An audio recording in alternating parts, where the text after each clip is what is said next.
Nation press खबर।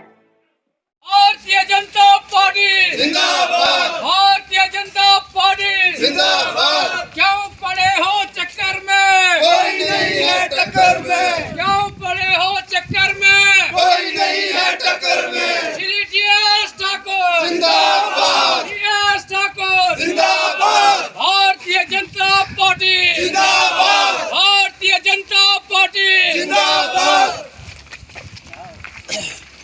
मेरे दोस्तों की कांग्रेस पार्टी खत्म हो गई। आज कांग्रेस पार्टी खत्म हो चुकी है। जो भी अच्छे अच्छे आदमी थे वो कांग्रेस से निकल चुके हैं। और जो हमारी जो बड़ी बड़ी हस्तियां थी, गुलाम नबी आजाद जी, जिन्होंने पार्टी के लिए अपना तन मन धन पूरा निछावर किया था, कांग्रेस पार्टी उनकी वजह से खड़ी थी।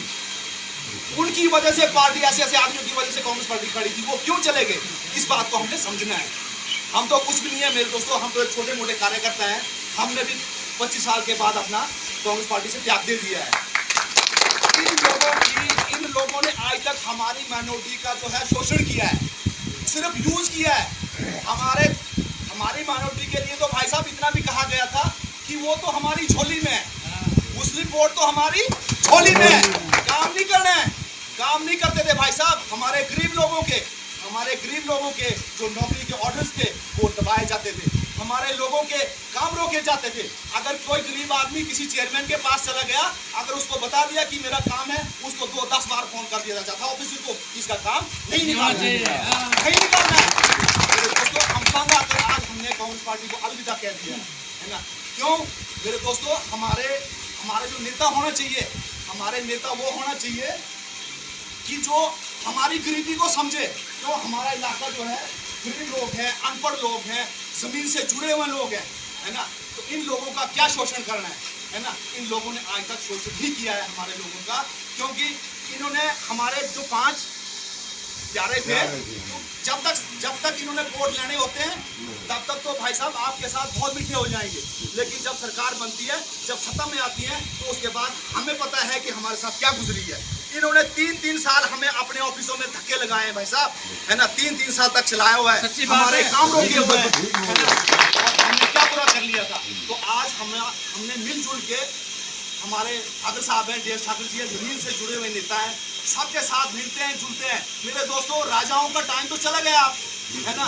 राजाओं का टाइम चला गया और इनको वही आते हैं भाई साहब आज भी दबाने की।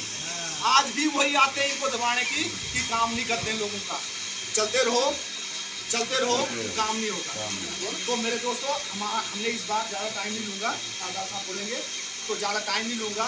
तो हमने मिलजुल के ठाकुर साहब को इस बार जो है तो भारी मतों से जिताना है। जहाँ हमने अपने बूथ को स्ट्रॉन्ग करना है, हमने अपनी पंचायत को स्ट्रॉन्ग करना है, हमने अपने इलाके को स्ट्रॉन्ग करना है। ज़्यादा दिन नहीं बचे हैं, 12-14 दिन बचे हैं वोटिंग को, तो हमने ज़्यादातर अपने बूथ पे ही काम करना है। जितना हम अपने बूथ पे काम करेंगे, अपने बूथ को अप करेंगे, उतना हमें फायदा होगा, है ना। तो इस बार हमने ये अपना अपने बंदे हैं, जो भी अपना ग्रुप्स है, हमारे ऊपर प्रधान है, पीटीसी है या मेम्बरान है, जो भी अपने इलाके के जो ग्रुप है हमारा पार्टी का, वो एकजुट हो जाएं और एकजुट होकर काम करें। अगर हम अपने बूथ को अप करेंगे तो भाइयों मेरे दोस्तों दूर से तालाब लगता है ना। तो हमारी जो है लीड यहाँ से अच्छी जानी चाहिए, तो ताकि हमारे इलाके का विकास हो। करना है वो आदेश इसलिए मिलने लगा क्योंकि वो एक मुसलमान थे। उनकी 42 साल की जो तपस्या कांग्रेस पार्टी के लिए रही, उन्होंने उसको नजरअंदाज किया। और हमें बहुत दुख होता है कांग्रेस पार्टी के ऊपर कि जिस शख्स ने 42 साल तक आपकी सेवा की, आज आप उसको गद्दार बोल रहे हैं। बड़े अफसोस की बात है। मैं यहाँ पर 30 वर्षों से विधायिका रही, उनसे मेरा ये सवाल रहेगा कि 30 साल में विधानसभा में क्या एक बार भी आपने अल्पसंख्यक का शब्द इस्तेमाल किया हो तो मुझे बताएं। आज तक नहीं किया। लेकिन मैं आपको एक विश्वास दिलाना चाहता हूं कि श्रीमान टी.एस. ठाकुर जी एक ऐसा पहला विधायक होगा जो हमारे कास्ट के भाई हैं, अनुसूचित जाति के, उनकी आवाज उठेगी। ये पहला विधायक होगा जो कि विधानसभा में अल्पसंख्यकों के लिए आवाज उठाएगा और आपके सामने रूबरू होगा।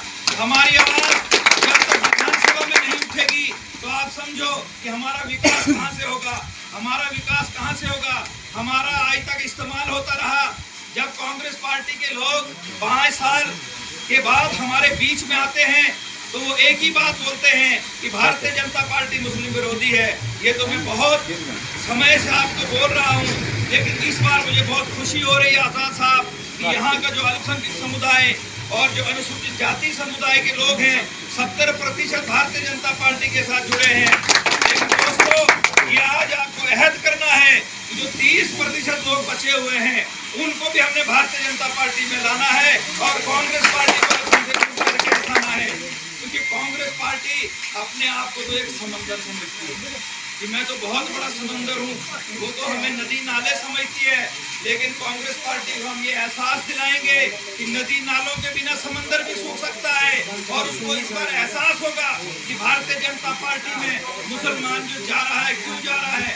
मैं अभी आजाद साहब आपको बता देना चाहता हूँ कि अभी 4th क्लास की जो यहाँ पर भर्तियाँ हुई है उसमें हमारे 15 से 20 बच्चे जो है उसमें एडजस्ट किए, भारतीय की वजह से एडजस्ट हुए।